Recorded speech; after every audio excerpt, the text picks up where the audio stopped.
Bonjour mes délicieux co-créateurs, c'est Lilou, je suis toujours au Salon Zen pour cette 5e journée au Salon Zen. Il y a du monde, ça n'arrête pas. Et on s'est rencontrés il y a combien de jours? Il y a 2-3 jours? Vendredi, je crois. Ouais. Oui. Et alors tu m'as parlé de ton livre sur l'EFT, et alors de nombreuses personnes parlent de l'EFT. Tu m'as offert cette magnifique petite peluche là qui m'a accompagnée pendant, je dois dire, les 4 jours du salon. Hein, avec Anne-Sophie. Elle nous a fait plein de câlins, cette petite peluche. On l'a emmenée entre l'hôtel ici. Hein, en tout cas, elle est adorable. C'est quoi cette petite peluche? En fait, tu connais le EFT, je pense. Je ne sais pas si tous les gens connaissent ça. C'est vraiment une technique qui va nous permettre de libérer toutes les tensions qu'on peut avoir à l'intérieur, les colères, les chagrins, etc. Et moi, j'ai voulu faire un bouquin plus axé sur les enfants. D'où la peluche. Ouais. Et il y a une interaction qui se fait grâce à Tapoti. Les parents peuvent tapoter sur les points, les enfants font la même chose et après ils se l'approprient et ils le font très facilement. Comment tu as découvert l'EFT? Ouf, ça c'est une longue histoire. Au début j'étais enseignante et j'ai commencé à travailler sur moi, donc les enfants sont venus me confier leurs problèmes et là j'étais complètement, on va dire, dans l'impossibilité de répondre à leurs questionnements et surtout les aider à résoudre leurs problèmes. Donc j'ai commencé à apprendre l'hypnose et plein de choses comme ça, le MDR, et puis un jour on me dit tiens on va faire un stage de EFT. Là, j'ai dit non, c'est bon, j'ai fait trop de stages, c'est terminé. Et puis je me suis dit après tout, ça me fera 5 jours de vacances. Et c'était pas ça du tout qui était prévu. Quand j'ai vu la magie de cet outil, je fais plus que ça maintenant. Les techniques énergétiques. Donc l'EFT, et puis plein d'autres techniques dont on parle dans le bouquin, comme le TAT, le BSFF, enfin plein des choses qui viennent des États-Unis comme d'habitude. Et dans ce livre, il y a toute une partie justement qui s'adresse aux adultes, que ce soit les parents, les enseignants, dans les écoles, pour aider les enfants à libérer au fur et à mesure, dans le direct, tout ce qui les contrarie, les chagrins, les bobos, les colères, etc. En fait, on tapote sur des points énergétiques précis. Voilà. Donc, comme on peut le voir sur la petite peluche, il y a des petits... Pratique comme des mots quand même, plutôt que je... Il y a des petites pastilles qui correspondent à des entrées des méridiens. Et quand on va les solliciter simplement en tapotant dessus, on va vraiment libérer tout le système énergétique. Et là où on a cristallisé un souci, une mémoire.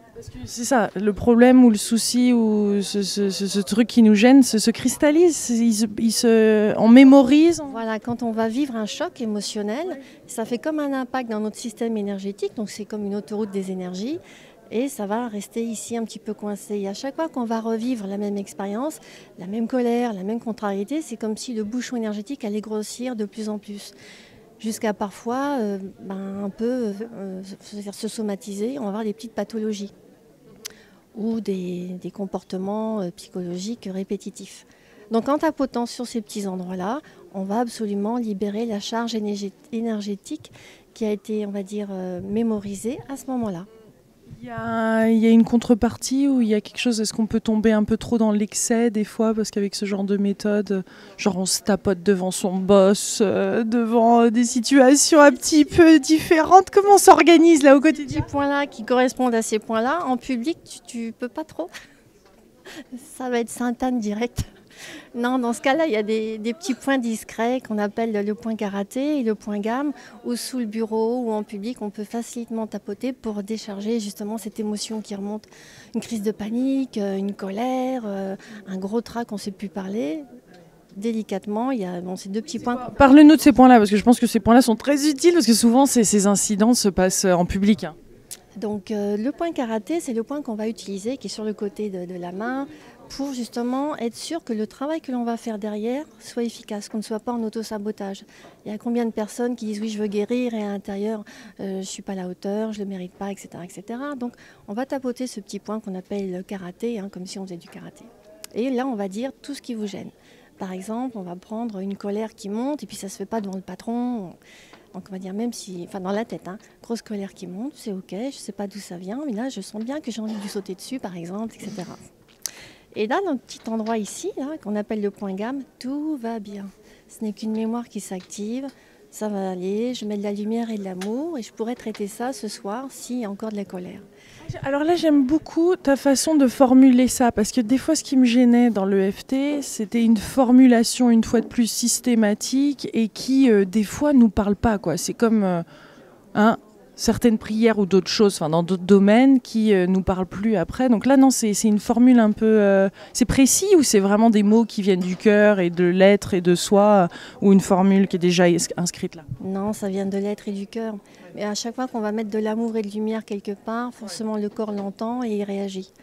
Donc quand c'est comme ça, des situations d'urgence, tu vas dire, par exemple, tout va bien, c'est qu'une mémoire qui s'active, je vais libérer ça. Je t'aime mon petit corps, tout va bien, je te mets de l'amour et de la lumière, par exemple dans le ventre, etc. Ah, là, je commence À adhérer. D'accord. Voilà. Non, parce qu'à chaque fois, il y avait ces espèces de formules automatiques là qui me déplaisent. Moi c'est pas mon truc, quoi. J'aime pas quand on me cadre dans un espèce de... Si tu veux, quand... C'est beau, là c'est beau. En fait, c'est ce qu'on se dit normalement, idéalement, pour se calmer. Et là, de le faire en plus sur des points, je suppose que ça augmente. Déjà, tu t'adresses au subconscient, tu t'adresses au désordre qui se passe dans le corps. Et comme tu libères l'énergie en tapotant sur ces fameux méridiens, tout se régule et tout se libère. Et c'est, on va dire, magique, entre guillemets. Enfin, j'aime pas trop les gens quand ils disent c'est magique, c'est plutôt énergétique. Et ça marche vraiment très bien. Et avec les enfants, ça va encore plus vite. Alors oui, les enfants, comment ça se passe? Parce que moi, j'ai jamais vu encore un enfant. Ah là là, le grand sourire. Là, c'est mon truc. Et je suis contente parce que tu vois, maintenant, ça commence à rentrer dans les écoles et les crèches. Pas toutes, hein, mais ça commence. Et moi, j'aimerais bien que ça soit enseigné à l'école. Parce que si les enfants, dès les premiers temps, à partir de 3 ans, ils tapotent sur eux-mêmes, hein. Si les enfants peuvent libérer au fur et à mesure, je te disais, les contrariétés, les tensions, les sensations d'échec à l'école, entre guillemets, eh ben, ils ne seront pas dans notre état à notre âge. Tu vois ce que je veux dire? Il n'y aura pas autant de cristallisation et de petits soucis. Donc en fait, c'est très simple, il y a plusieurs manières. Soit, quand les gens viennent, je tapote sur le nours, sur tapotis, et l'enfant va tapoter sur les mêmes endroits sur lui. Soit il ne veut pas parler parce que ça ne sort pas, donc je lui dis, c'est pas grave, dis-moi ce qui ne va pas chez Tapoti. Et il va dire, par exemple, Tapoti a mal au ventre. Et je dis, tu veux bien tapoter sur ces petits points magiques? Et je suis sûre que ça va aller mieux pour le mal de ventre de Tapoti. Et comme l'enfant fait un transfert avec la pluche, en très peu de temps, il n'a plus mal au ventre. Quels sont les blocages d'enfants comme ça que qui t'a parlé? Il y a des trucs Un exemple tout bête, une maman qui vient avec une petite fille qui avait très très mal au ventre. Et tous les examens disaient qu'il n'y avait rien, tout était normal. Donc c'est sûr que c'est purement énergétique. Et quand j'ai demandé à la petite, tu veux bien qu'on guérisse ton ventre? Elle m'a dit non. Et en fin de compte, j'ai dit, tu veux pas? Elle me dit non. Alors je regarde la mère et je dis, je pense qu'elle garde quelque chose qui vous appartient. Et par solidarité, elle garde ça.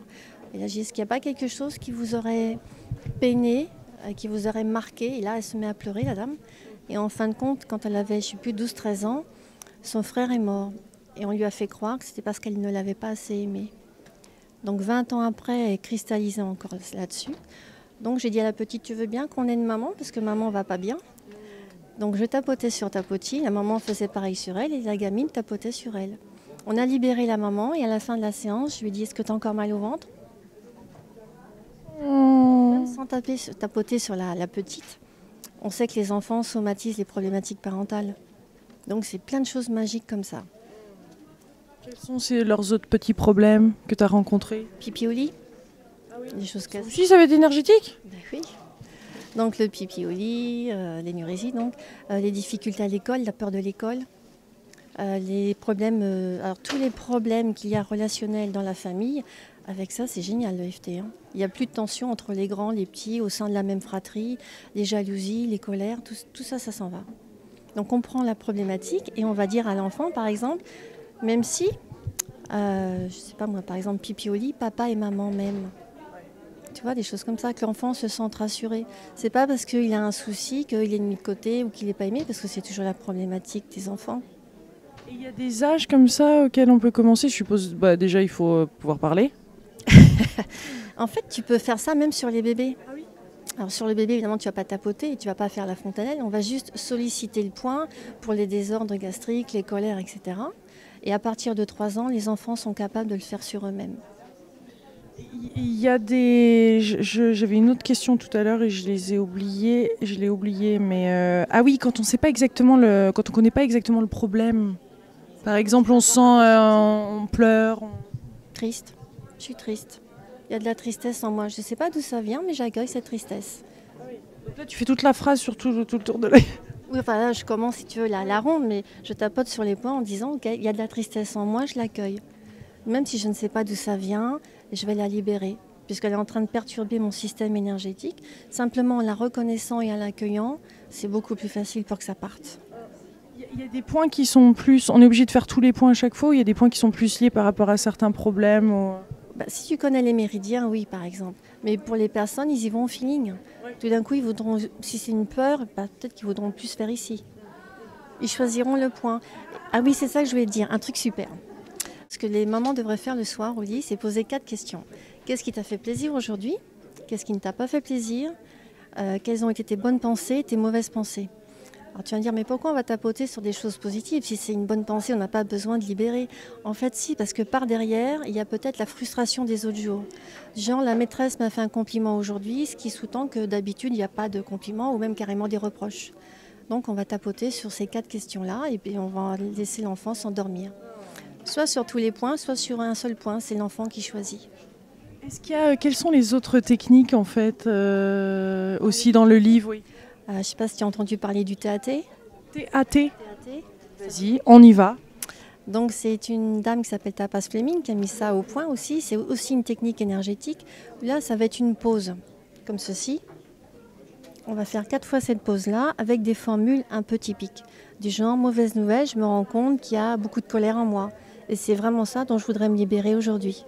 Pour tous les miens, pour le bénéfice de tous les miens. Tu fermes les yeux et tu vas respirer en 4 temps dans le ventre. J'inspire, je bloque. Et puis il va se passer quelque chose. Parce qu'en faisant cette prise énergétique, il y a une connexion dans la tête qui fait qu'on fait appel à notre divinité, à notre conscience supérieure. Et c'est elle qui va commencer à régler les problématiques. Donc il y a 4 pauses. Je ne connaissais pas, ça vient d'où ça, des États-Unis? Oui, Tapas Fleming. Tu verras, il y a son site et tout. Et donc il y a BSFF, c'est Larry Nims, c'est aussi un Américain. Donc lui, il a fait aussi plein de recherches comme Gary Gregg qui a mis le l'EFT au point. Et lui, il s'est rendu compte que si on annonçait à nos subconscients que maintenant, quand on allait lui dire un mot magique, un mot-clé, il allait régler toutes les problématiques qui étaient liées à ce qu'on pouvait ressentir. Donc c'est vrai que la formule est un peu longue à dire au départ, mais on ne l'a dit qu'une fois. Et puis par exemple, donc j'ai ancré guérison spontanée, on va dire. Et tout d'un coup, je ne sais pas, j'ai un mal de dents qui arrive. Donc je peux faire à mon subconscient, ok, on va guérir le problème que j'ai dans les dents.